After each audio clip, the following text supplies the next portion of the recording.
Let me ask you something. What do you remember about September 4th, 1957? That was E-Day, the day 2.5 million Americans poured into Edsel dealerships across the country. Think about that number for a moment. 2.5 million people in a single day, all eager to see Ford Motor Company's revolutionary new automobile, a car that had been teased, hyped, and promoted like no vehicle before it. You know what happened next? The Edsel became synonymous with failure. But here's what most people don't understand. Ford lost over $250 million on the Edsel. That's the equivalent of $2.66 billion in today's money. Now, I know what you're thinking. Bad styling, wrong timing, end of story, right? Not even close. See, I've spent considerable time digging through production records, dealer reports, and engineering documents from that era. What I found goes far deeper than the horse collar grille everyone loves to ridicule. The 1958 recession officially started in August 1957, just 1 month before E-Day.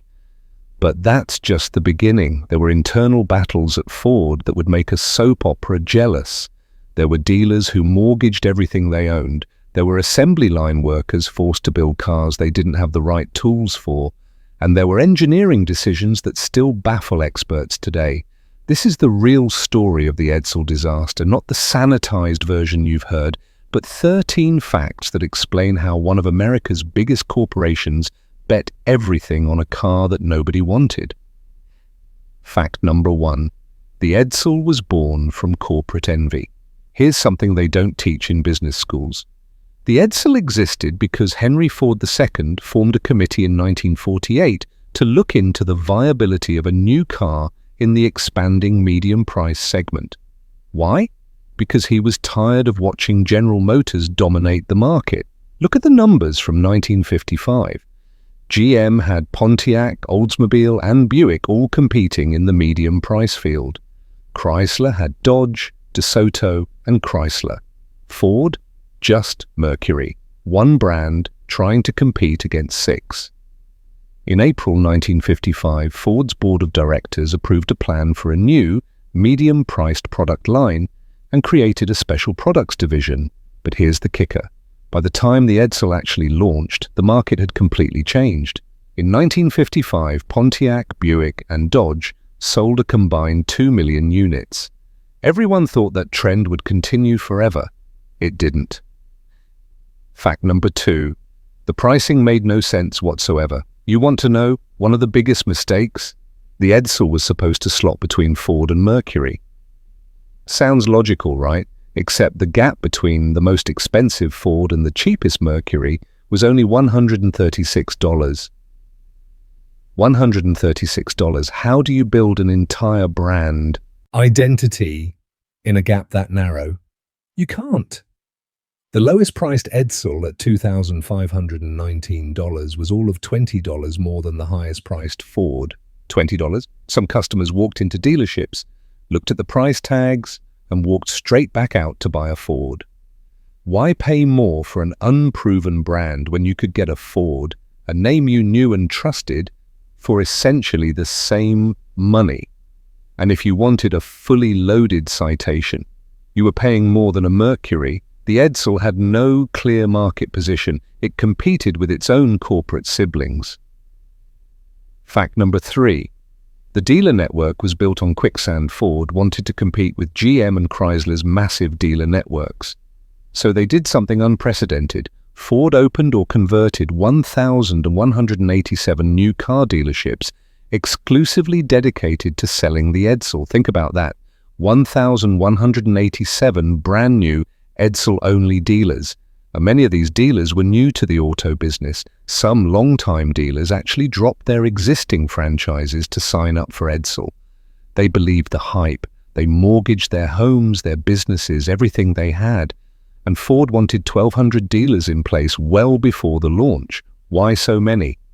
Ford saw this as a way to come closer to parity with Chrysler, which had 10,000 dealers, and General Motors, which had 16,000. But here's what nobody tells you. These dealers were doomed from day one. When the cars didn't sell, Many dealers were left with inventory they couldn't move and debt they couldn't pay. As soon as it became apparent that Edsels were not selling, many of these dealers added Lincoln Mercury or Ford franchises to their dealerships. The ones who couldn't pivot fast enough went bankrupt. Fact number 4. The assembly line was a nightmare. You know what really sank quality control? Ford never built a dedicated Edsel factory. The 1958 Edsels were assembled in both Mercury and Ford factories. The bigger Citation and Corsair models rolled down Mercury lines. The Ranger and Pacer came off Ford lines. Here's where it gets ugly. Workers assembling Fords and Mercurys found the task of assembling the occasional Edsel that moved down the line burdensome, since it required them to change tools and parts bins, then switch back. And get this. The workers were expected to accommodate Edsel assembly with no adjustment in their hourly quota, so you had assembly line workers who had to maintain the same production speed while constantly switching tools for a car they didn't know how to build properly. What do you think happened? Many Edsels actually left the assembly lines unfinished. Uninstalled parts were placed in the trunks along with installation instructions for dealership mechanics. You read that right? Parts in the trunk. With instructions like IKEA furniture. Some dealers did not even receive all the parts. Fact number 5. The Teletouch was both brilliant and disastrous. The Teletouch automatic transmission shifter looked like something from a science fiction movie. The Teletouch placed transmission buttons in a ring within the center of the steering wheel. Push a button, change gears, no column shifter cluttering up your dashboard. Ford's marketing department loved it. Edsel's marketing department promoted the Teletouch as a logical progression in making the steering wheel the central command center for controlling cars. Sounds futuristic, right? Except the Teletouch was a maintenance nightmare. The complex Teletouch shifter was a service nightmare, in part because control wires were routed too close to hot exhaust system parts. The heat would fry the wiring. The control wires for Teletouch were routed too close to the exhaust manifold, which often caused unpredictable movement of the selector mechanism and, in some cases, complete failure. And here's my favorite part. The motor was not powerful enough to bring the car out of park while on a hill, so dealerships would instruct drivers to set the parking brake before pushing the park button. Imagine explaining that to customers who just paid $3,000 for a car of the future. Fact number 6. The recession hit at the worst possible moment. The 1958 recession officially started in August 1957 and ended in April 1958. E-Day was September 4th, 1957, 1 month into a recession that would devastate the entire auto industry. Look at what happened to Edsel's competitors. 1958 DeSoto sales were down 54% from 1957. Buick was down 33%. Mercury 48%. Dodge 47%. Pontiac 28%. It was, as one historian put it, probably the worst year since World War II to unveil a new car line. Department store sales dropped 5%, and sales of manufactured goods fell 12.4%. People weren't buying cars, they were worried about keeping their jobs. But American Motors the Rambler sold over 100,000 units in 1957 and twice that in 1958. Why? Because it was economical, small, practical. Everything the Edsel was not. Fact number 7. The market research was dangerously outdated. Ford spent millions on market research. They studied consumer preferences. They analyzed buying patterns. They did everything right except update their data. Most of Ford's ideas were based on marketing research done 2 or more years before introduction of the Edsel.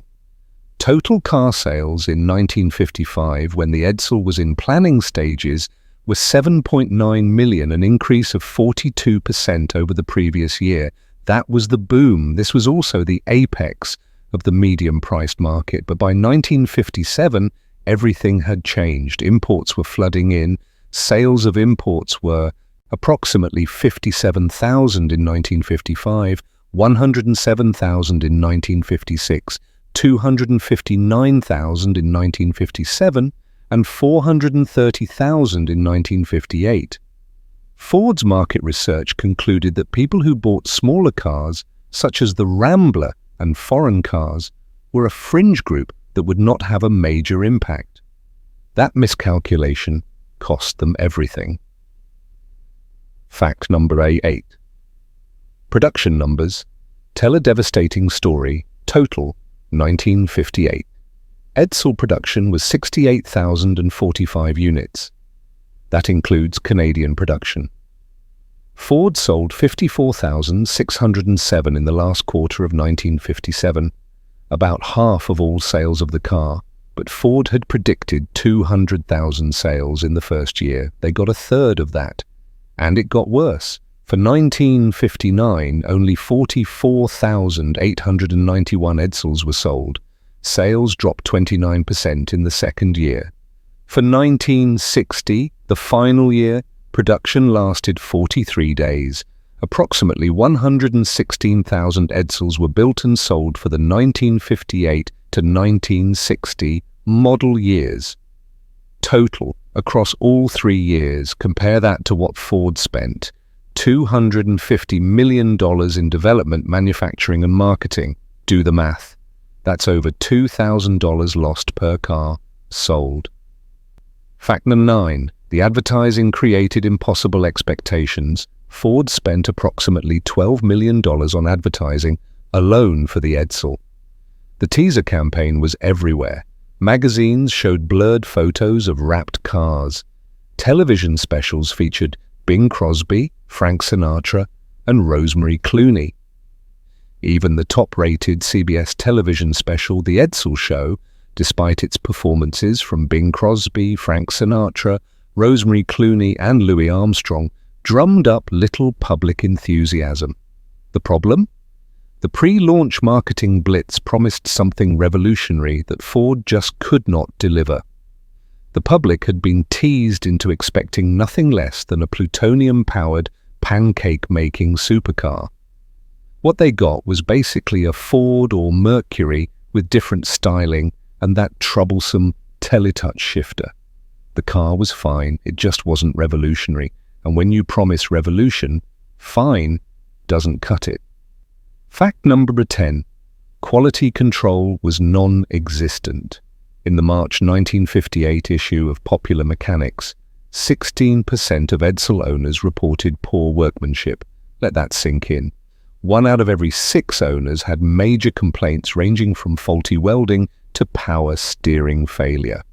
Popular Mechanics discovered a badly leaking trunk during rain, and the odometer showing fewer than actual miles traveled. The trunk leaked, the odometer was wrong.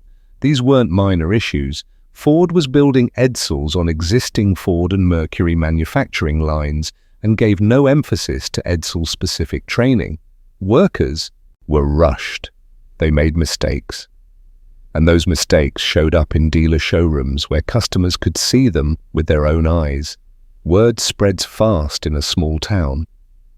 When your neighbor buys an Edsel and the trunk leaks the first time it rains, you're not buying one. Simple as that. Fact number 11. The styling wasn't the real problem. Everyone talks about the horse collar grille. The resulting shape was commonly called the horse collar, an Oldsmobile sucking a lemon and a toilet seat. Sure, it was distinctive. Some loved it, most didn't.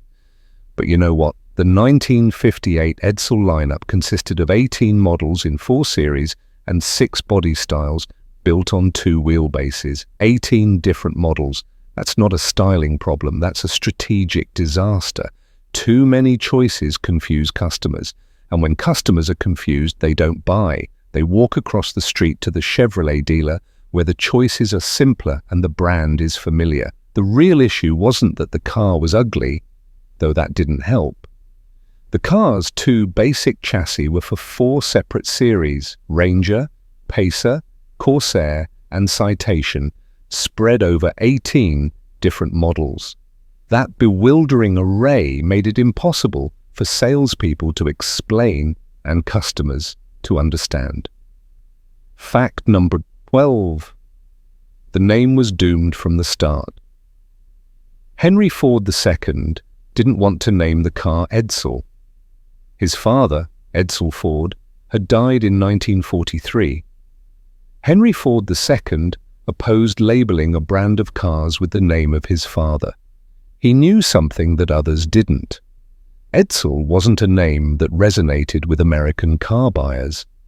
The name Edsel was bestowed by Special Products Division General Manager Richard Krav after reviewing a list of nearly 8,000 suggestions, 8,000 names to choose from, and they picked one that the boss opposed and that had no meaning to consumers. Think about successful car names: Thunderbird, Mustang, Corvette. These names evoke emotion, speed, freedom. What does Edsel evoke? Nothing. Edsel was a flat, meaningless name to most Americans. Fact number 13. Robert McNamara wanted it dead from day one. Here's the fact nobody talks about. Robert McNamara disliked the Edsel because it used profits from the Ford division he headed. McNamara was a numbers guy. He looked at the Edsel and saw waste. Robert McNamara, then president of Ford Motor Corporation and a longtime opponent of the Edsel program, saw to it that only 10 Edsel models were offered for 1959. He cut the lineup. He merged the division. In January 1958, with Edsel sales too low to justify a separate division, Ford folded the Edsel division into the Lincoln and Mercury division, with the consolidated unit named the Mercury Edsel Lincoln division. And on November 19, 1959, McNamara got his wish. Ford Motor Company discontinued the Edsel. Production had already stopped. Dealers were left holding inventory nobody wanted. After Ford announced production would cease, used values plummeted so fast that disgruntled owners were given rebate vouchers worth $300 to $400. So there you have it.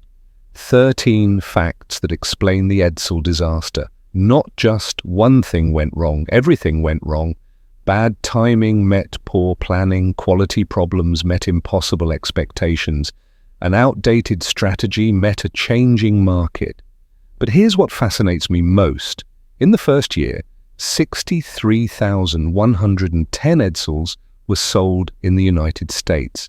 That was actually the second largest launch for any new car brand to date, exceeded only by the DeSoto introduction in 1929. By any normal standard, that's success.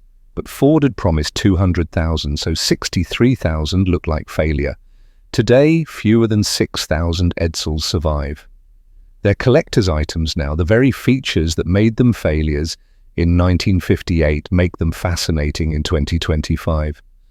Now, I want to hear from you. Did any of you own an Edsel? Did your father or grandfather? What was it really like? Leave your stories in the comments below. I read every single one, and your first-hand experiences are worth more than any history book. If you enjoyed this deep dive into automotive history, hit that subscribe button and turn on notifications. I've got more stories like this coming. Cars that failed, cars that succeeded against all odds, and the real reasons behind both. Thanks for watching, and remember, sometimes the biggest disasters teach us the most valuable lessons. Ford learned from the Edsel. A few years later, they introduced the Mustang, and that car changed everything.